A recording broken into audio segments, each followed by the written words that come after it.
Ipinakita ng Department of Social and Development ang kanilang portable water filtration kit na ang layuning makapagbigay ng malinis na inumin sa mga lugar na maaapektuhan ng Super Typhoon Uwan. Ayon kay DSWD Assistant Secretary Irene Dumlao, kayang salain ng naturang aparato ang tubig baha upang maging ligtas na inumin, isang inobasyon na unang ipinakilala ni Pangulong Ferdinand Marcos Jr. noong Hulyo 2025. Matatandaan, naging viral noon ang eksena kung saan uminom mismo ang Pangulo ng tubig mula sa alulod na sinala ng DSWD Filtration System bilang pagpapakita ng tiwala sa teknolohiyang ito. Ayon sa kanya, patunay umano ito na gumagana ang sistema at maaasahan ito sa mga panahon ng kalamidad. Ipinahayag naman ni DSWD Secretary Rex Gatchalian na ang layunin ng proyekto ay matiyak na walang Pilipinong mauuhaw sa gitna ng sakuna.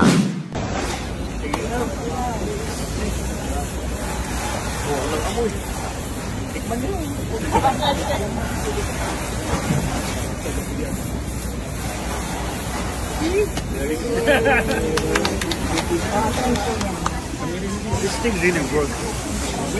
Yes, sir. We leave it with them. Yeah, but you will just show them how to use it and how to use it. Yeah. Yung backwash. Mabilis lang, sir. Mabilis lang. Dali-dali.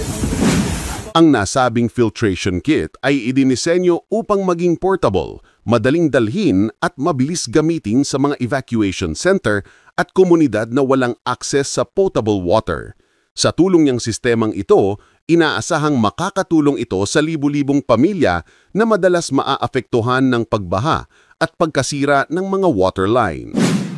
Gayunpaman, hindi lahat ay kumbinsido sa kaligtasan ng teknolohiya. Ilang eksperto sa kalusugan at environmental science ang nagpahayag ng pag-aalinlangan dahil hindi pa umano malinaw kung kayang ganap na salain ng aparato ang mga mikrobyo, virus o kemikal na karaniwang nakahalo sa tubig baha. Ipinaliwanag ng mga dalubhasa na ang tubig baha ay maaring naglalaman ng dumi ng hayop, basura, langis at residu ng mga sasakyan na kung hindi lubusang nasasala ay posibleng magdulot pa rin ng sakit tulad ng leptospirosis, diarrhea at hepatitis A. Nanawagan ang ilang health professionals sa DSWD, lalong-lalo ang kilalang vlogger na si Dr. Mata, na magsagawa muna ng masusing laboratory testing at public disclosure ng resulta bago hikayatin ang publiko na uminom ng tubig baha kahit na dumaan sa filter. Para sa kanila, mahalaga ang transparency upang mapanatili ang tiwala ng mamamayan, lalo na sa mga panahon ng kalamidad kung saan ang kalusugan at kaligtasan ay nakataya. Yes, I just wanted to share this to everyone kasi sa Cebu, isa po sa mga naging concern ay yung mainom na tubig. Kahapon po, nagpadala rin kami ng mahigit 400 pieces of this water filtration kits. Ito po, makikita nyo, no, meron itong water filtration system which is may 0.1 micron filters that could actually remove cholera, salmonella, E. coli, at coliform bacteria. So ito dinistribute natin kasi marumi yung tubig na nasira yung mga water distribution systems. So kahit na marumi po yung tubig, ilagay po nila dito and mag-filter po nung water filtration system. One time usage lang yun, ma'am? Tuturuan po namin yung mga internally displaced persons para yung mga pamilya na naapektuhan ng disaster para linisin, ma-maintain kasi pwede pa po itong gamitin. Kung gano'ng karami pwede ito? Ilang water needs ang susuportahan. Actually, hindi ko lang alam kung ilang liters actually yung pwedeng lamanin nito, pero punuin mo to kasi. Yan, mga 20, ano yan? Siguro 15 liters. 15-20 liters, ano? Yan. Tapos, halimbawa, na-consume na, no, yung laman nito, pwede mo uling punan para mabigyan mo rin naman ng tubig yung iba mong kasama. Actually, ito pwede sa mga evacuation centers, mga 3 to 5 families pwede po mag-share dito. So ma'am, napaka-usable niyan. Kasi sa evacuation center, ang pinakamahirap dalahin ay yung tubig na naririto. Ang bigat dalahin, mas malaki pa yung gasto sa pagbiyahe kaysa doon sa tubig. Yes, kasi meron rin naman tayo mga water trucks, mga water filtration trucks, but in some areas nga po, na hindi makarating yung mga trucks natin, at least meron po ito na pwede natin ipadala. So, malaking tulong po ito doon sa mga kababayan natin. Yes, actually, po ito, there's a private company na pinagkunan po natin dito. Talagang ito yung kanila pong, how do you call it, expertise, yung dumevelop ng mga water filtration systems. Yung tubig baha, hindi kaya. Yung tubig baha na may mud. Actually, pwede. Talaga. Oo. Ginamit na namin ito. In fact, Secretary Rex Gatchalian and President Marcos Jr. drank from from this bucket. Hindi na cholera. So ma'am, practically yung mga Kahapon po, nagpadala rin kami ng mahigit 400 pieces of this water filtration kits. Ito po, makikita nyo, meron itong water filtration system which is, may 0.1 micron filters that could actually remove cholera, salmonella, E. coli, at coliform bacteria. So ito dinistribute natin kasi marumi yung tubig na nasira yung mga water distribution systems. So kahit na marumi po yung tubig, ilagay po nila dito and ma-filter po nung water filtration system. Yung tubig baha, hindi kaya. Yung tubig baha na may mud. Actually, pwede. Talaga. Oo.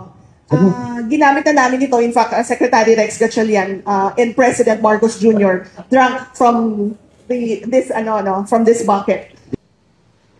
Okay. Gusto ko lang po i-share yung aking side being a pediatrician.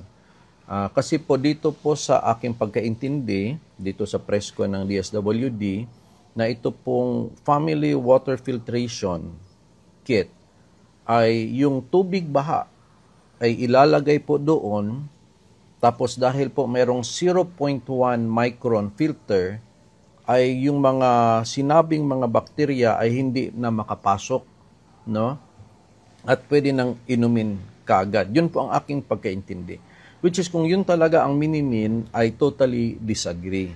Dahil po, yes, proven on research po yan na ang mga 0.1 micron filter pwede pong ma-filter ang cholera, salmonella, tsaka kasali ng mga coliforms, pwede po, no? Pero paano po yung mga maliliit na mga virus katulad ng HEPA virus, katulad ng rotavirus na grabe po yan siya sa diarrhea or severe ang diarrhea niyan.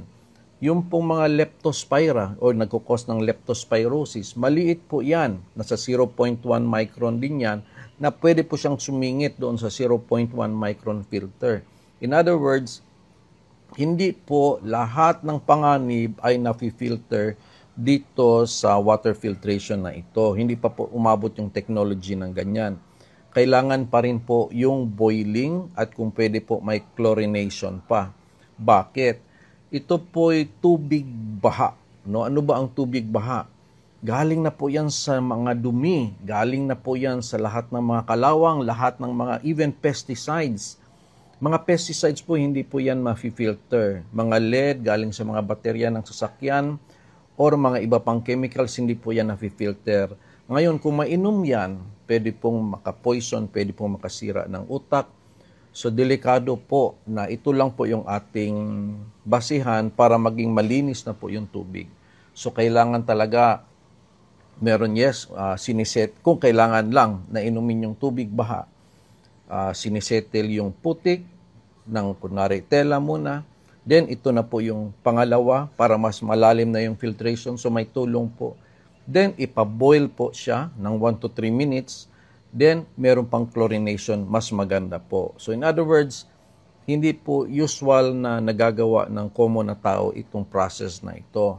Mas maganda po na meron talagang professional na gagawa bago natin mapagkatiwalaan yung tubig na ipapasok natin sa ating bibig, especially po sa mga bata. So, mahirap naman po yung magdagdag pa po tayo ng mga sakit sa mga makainom ng mga madudumi sa tubig baha. So much better din talaga na mag-provide na lang talaga tayo ng tubig rather than na mag-asa tayo sa tubig na inumin yung baha. Total, sinabi naman na world class naman po yung ating equipments ng military. Pwede po sana mag-deliver, no? Like for example, helicopter, magdala ng mga tubig sa mga lugar na hindi kayang abutin, or siyempre yung mga kayang abutin, makakatulong talaga din yung mga bumbero natin para po mag-distribute pa ng tubig na malinis.